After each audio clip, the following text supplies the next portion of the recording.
everybody, and welcome back to AR Neos Gaming with me, AR.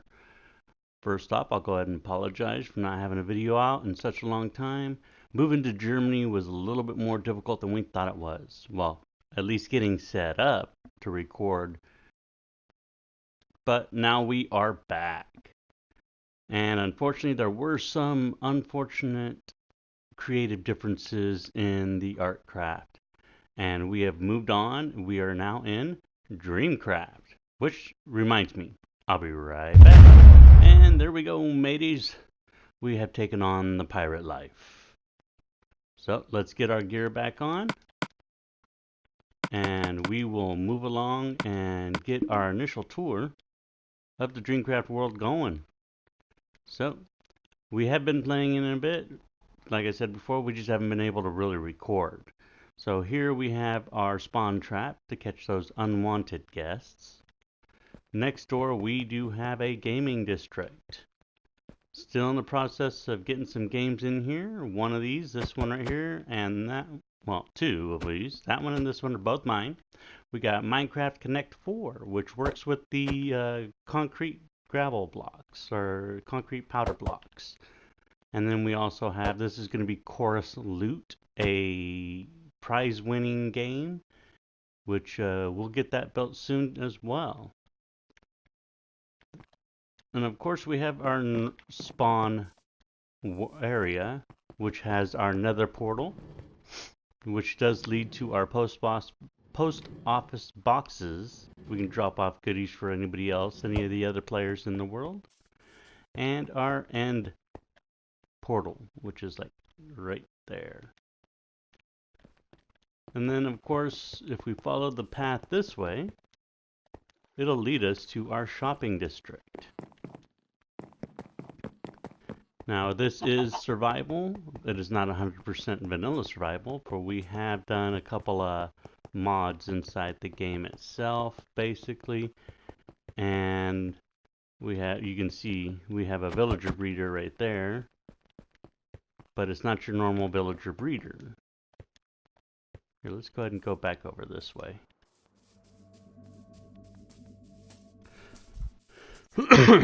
Pardon me. There we go. You see, we have a villager spawner. So these guys will spawn in here, and we'll send them on down into the portal, and that'll lead them to the nether where we have our trading hall. Which will show you some more of the additions later on once we actually get things going. But you can see over here we have our shopping district. Everybody has their own little shops and stuff. Some people, like Hitcher, had a sheep farm, so he has free food here for people. We have a stone generator, a wool farm, pumpkins, melons, sea pickles, nautiluses, and conduits. And of course we have my shop. AR's Advanced Rocketry. Make sure you read the fine print. Only enter when you are ready to fly. Yep, our elytras are equipped. This thing has a one-way entrance. And as you can see, we sell rockets. We recently sold half a chest load. But of course the path continues all the way up. And this is why you need to be able to be ready to fly, because it's the only way out. So we're going to go ahead and fly on back over here past spawn. Dip it down. And back up. And rockets away. Oh. Of course, there was a world map back there at spawn, but we'll just go ahead and see the world map we have back here at our base as well. Go ahead and fly right over here, and you'll see we have Frostbite Glacier. Giant glacier with a frost dragon head on top. This is our base. Now there is an entrance if you get eaten by frostbite, but we're going to take the lower entrance through the hidden waterfall, which we have been taking advantage of the new update aquatic, I have a conduit right down in here. It allows us for the night vision and water breathing while we're underwater. And the pirate life wouldn't be the pirate life without a pirate ship, in which we have our beacon well. We have more area to build in here, as well as we do have a flower farm right over there for the orchids, was it? Let me see real quick. Pardon me. Yep, the blue orchids. Because we have a swamp area in here, so we can get those blue orchids in this little flower farm. And that is the water path that leads all the way up to Frostbite.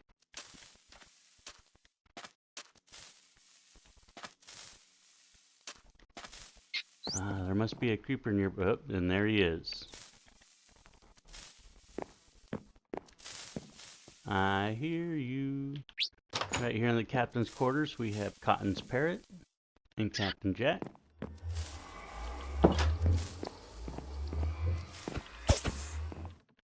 Yeah, you can go down in the water.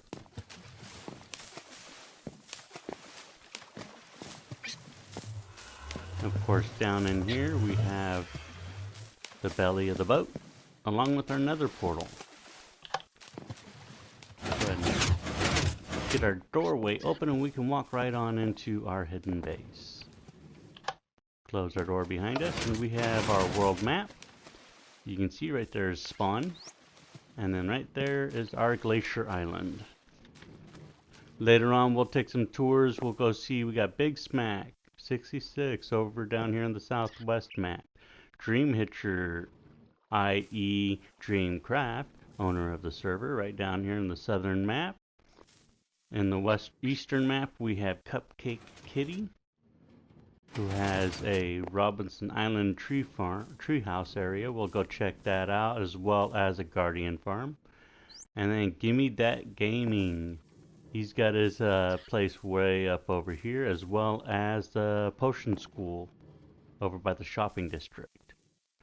We have a lot more members on the world, and we'll do a tour and see everybody. But let's go ahead and finish up with the base. We have our enchantment room. Of course, every enchantment room needs its lapis and its bookshelves.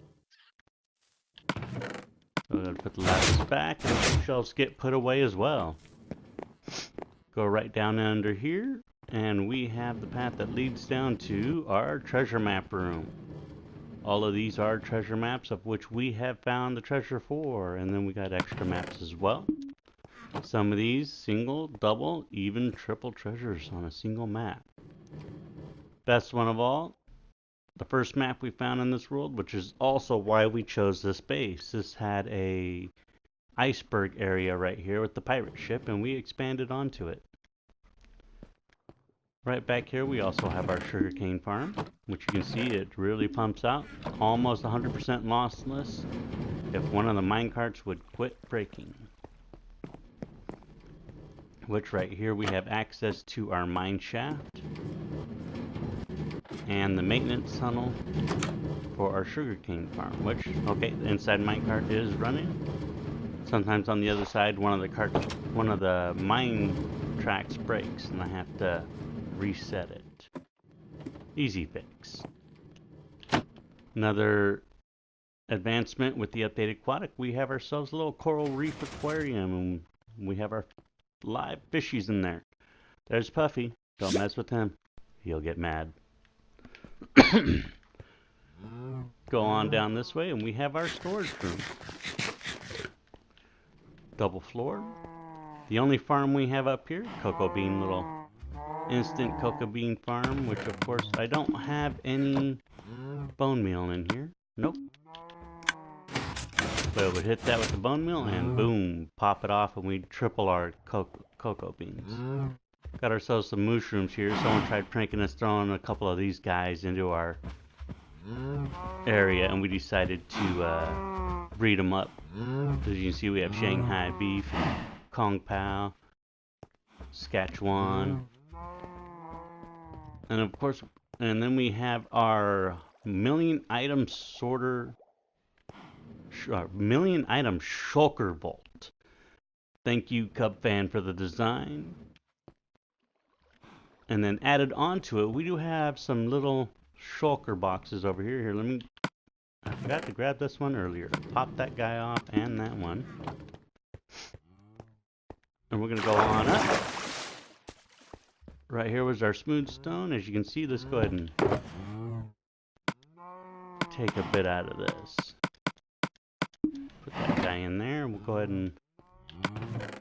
This one's not full. It'll go into that dispenser right there. Pick this guy back up. We'll put him in here. And as you can see, when we put in the last amount and it gets full, it'll pop the shulker. Put out a new one. And the one that gets popped goes through a sorter, hopper line all the way back into the shulker loader. Of course, that's our bulk storage. For the stuff we don't need to bulk store, we have our storage up here, as well as 2 mini 8 furnace arrays. And for the individual stuff we don't want to put through a furnace array, we can throw in the furnaces in the back. Now if we continue on downstairs, we have our farm floor, which we have multiple semi-automatic and automatic farms.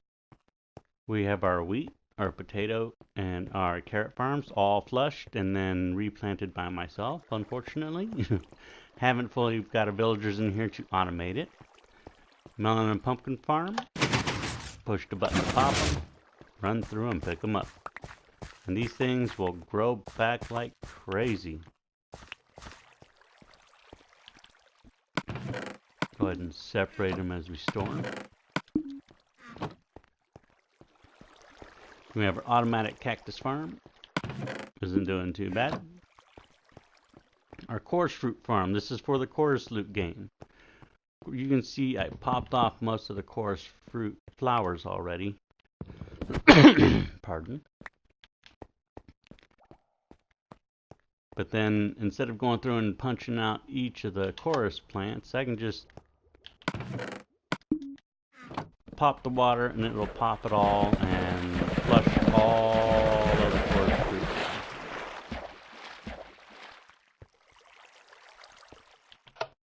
And then afterwards I can go back, replant. If I have more than enough chorus flowers, I can just flush it and it'll flush everything down. Then we have our nether wart farm. Gotta have the nether wart for the potion brewing, even though we don't have a potion factory yet. And our kelp farm. Automated system. Kelp grows up. Observer sees it. Piston pops the kelp. It floats up and into a furnace array. Well, not a furnace array, a single furnace. Doesn't send that much at one time, so we can smelt down our kelp into dried kelp and turn it into blocks for more fuel. This light right here will tell us when we're low on fuel. It keeps an eye on this hopper right here, which, oh wow, down to a stack already. And last but not least, we have our garbage disposal for the seeds in excess that we do not need. Well, that's it for our base today. Glad to be back playing and recording. And next up, we will probably be heading over to CK's place, Cupcake Kitty, where we have a potion factory to build for her so we can automate some potion brewing in order for her to have potions for her guardian farm. So, until then, we'll catch you guys next time. Yo ho, have a good night.